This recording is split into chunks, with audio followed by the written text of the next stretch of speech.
Assalamualaikum warahmatullahi wabarakatuh. Nama saya Ma'arif Abdillah, NIM D10111171052. Saya di sini akan menjelaskan tugas, kewajiban, dan skill yang harus dikuasai oleh manajer proyek konstruksi.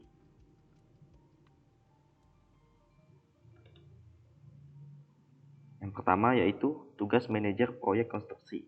Tugas manajer proyek konstruksi terdapat 4, yaitu perencanaan, pengorganisasian, pelaksanaan, dan pengendalian dan pengawasan. Perencanaan. Perencanaan yaitu dalam perencanaan mencangkup persiapan sumber daya manusia beserta sarana dan prasarana yang diperlukan dalam pelaksanaan proyek. Perencanaan membahas hal-hal yang terkait dengan strategi dan bagaimana manajer proyek dan timnya membuat, menjual, dan mendistribusikan produknya. Jika perusahaan bergerak pada bidang jasa konstruksi, perencanaan membahas mengenai strategi bagaimana perencanaan proyek konstruksi nantinya agar bisa berjalan dengan baik dan lancar. Yang selanjutnya yaitu pengorganisasian. Pada komponen ini menyangkut struktur organisasi dalam manajemen proyek, di mana seorang proyek manajer berkoordinasi dengan manajer-manajer operasional dalam suatu perusahaan, misalkan seperti manajer keuangan, manajer pemasaran, manajer IT, dan lain-lain. Kesemuanya tersebut merupakan unsur dasar yang harus ada dalam sebuah bisnis. Masing-masing bagian memiliki job deskripsi yang berbeda dan bertanggung jawab terhadap tugasnya masing-masing. Pelaksanaan. Pelaksanaan merupakan implementasi dari perencanaan dan strategi yang sudah dibuat. Pada tahap ini, sangat menentukan keberhasilan suatu usaha. Dalam proses pelaksanaan proyek, seorang manajer proyek akan mengikuti perkembangan proyek dengan berbagai macam permasalahannya. Ada beberapa metode atau tools yang bisa digunakan oleh manajer proyek dalam mengelola pelaksanaan proyek. Di antaranya yaitu Kurva S, Hanom Curve, bar chart, penjadwalan linier, diagram vektor, dan network planning atau jaringan kerja. Dari tahap pelaksanaan ini akan didapat beberapa informasi seperti jadwal rencana dan kemajuan proyek yang meliputi sumber daya, biaya, tenaga, peralatan, dan material, dan juga progres waktu untuk menyelesaikan proyek. Pengendalian dan pengawasan. Adanya unsur pengendalian dan pengawasan di dalam bidang usaha jasa konstruksi merupakan tahapan yang penting agar hasil akhir dari suatu proyek bisa sesuai dengan harapan. Tujuan utama dari pengendalian yaitu untuk meminimalisasi segala penyimpangan yang mungkin terjadi selama berlangsungnya proyek. Jika terjadi penyimpangan terhadap rencana awal, maka akan dilakukan evaluasi dan tindakan koreksi untuk mendapatkan optimalisasi kinerja, biaya, waktu, mutu, dan juga keselamatan kerja. Selanjutnya, kewajiban manajer proyek konstruksi.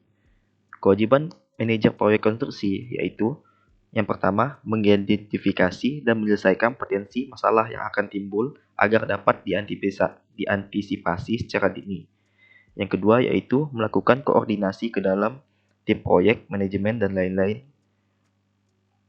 Yang ketiga yaitu dibantu semua koordinator menyiapkan rencana kerja operasi proyek meliputi aspek teknis, waktu, administrasi, dan keuangan proyek. Yang keempat yaitu melaksanakan dan mengontrol operasional proyek sehingga operasi proyek dapat berjalan sesuai dengan rencana on track. Yang selanjutnya yaitu mengkomunikasikan dalam bentuk lisan dan tertulis. Selanjutnya yaitu seorang project manager harus mengontrol proyek yang ditanganinya. Proyek harus diselesaikan sesuai dengan budget, sesuai dengan spesifikasi dan waktu. Yang terakhir yaitu proyek yang ditangani harus mempunyai return yang nyata terhadap organisasi, taat kepada setiap kebijakan yang dikeluarkan organisasi, dan harus mengambil keputusan dengan wewenang yang terbatas dari organisasi. Selanjutnya, skill yang harus dikuasai oleh manajer proyek konstruksi. Ada beberapa skill yang harus dipelajari, yang harus dikuasai oleh manajer proyek konstruksi, yaitu budgeting dan cost skill. Yang kedua yaitu time management skill. technical skill, leadership skill, research management dan human resource relationship skill, communication skill, negotiation skill, marketing, contracting, customer relationship skill, budgeting, dan and cost skills. Kemampuan dalam hal membuat anggaran biaya proyek memiliki peran yang sangat penting. Dengan demikian, manajer proyek dituntut untuk memiliki pengetahuan dalam hal analisis biaya proyek, analisis kelayakan investasi, agar keuangan proyek dapat berjalan optimal sesuai dengan keinginan penyedia dana. Time management skill. Perencanaan proyek membutuhkan kemampuan untuk menjadwalkan proyek. Di sini, manajer proyek dituntut untuk dapat mengelola waktu secara baik agar proyek dapat diselesaikan tepat waktu seperti yang diharapkan. Untuk mengelola waktu ini, manajer proyek harus mendefinisikan aktivitas yang diperlukan. Selain itu, manajer proyek harus mampu memperkirakan waktu bagi setiap aktivitas secara realistis. Kemudian, manajer proyek harus mengatur waktu peringatan untuk mengindikasikan tanggal-tanggal kritis selama proyek berlangsung. Technical skill. Kemampuan teknis melingkupi pengetahuan dan pengalaman dalam hal proyek itu sendiri. Dengan mengetahui prosedur-prosedur dan mekanisme proyek, kemampuan teknis biasanya didapat dari penimbangan ilmu khusus di bangku formal, misalnya Institut Manajemen Proyek dan sebagainya. Leadership skill. Kepemimpinan menjadi salah satu peranan penting yang dimiliki oleh seorang manajer proyek. Apa yang dilakukan oleh manajer proyek menandakan bagaimana seharusnya orang lain atau timnya bekerja. Dengan ini, manajer proyek dapat mempengaruhi bagaimana orang lain dapat bertindak dan bereaksi terhadap isu-isu proyek. Gray Larson 2006 berikan contoh gaya kepemimpinan dalam memberikan teladan sebagai syarat menuju manajer proyek yang efektif.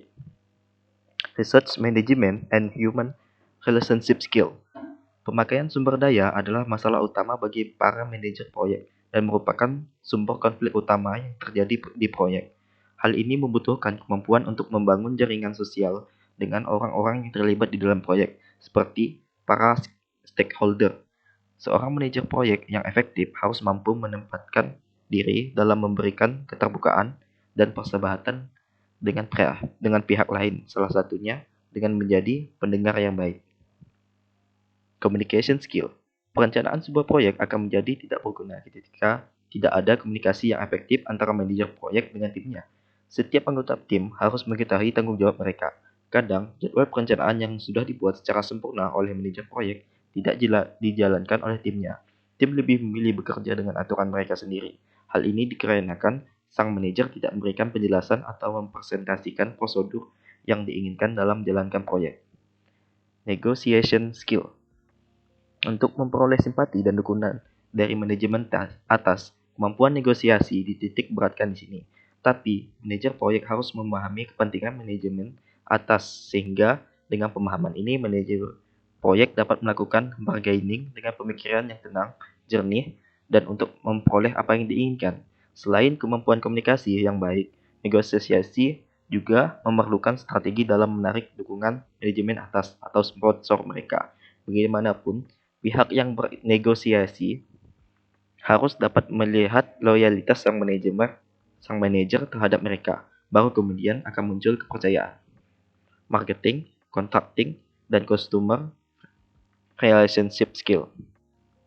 Manajer proyek harus memiliki kemampuan untuk memasarkan hasil proyeknya, karena akan sangat tragis ketika sebuah proyek yang sukses secara implementatif tetapi outputnya tidak dibutuhkan oleh para penggunanya.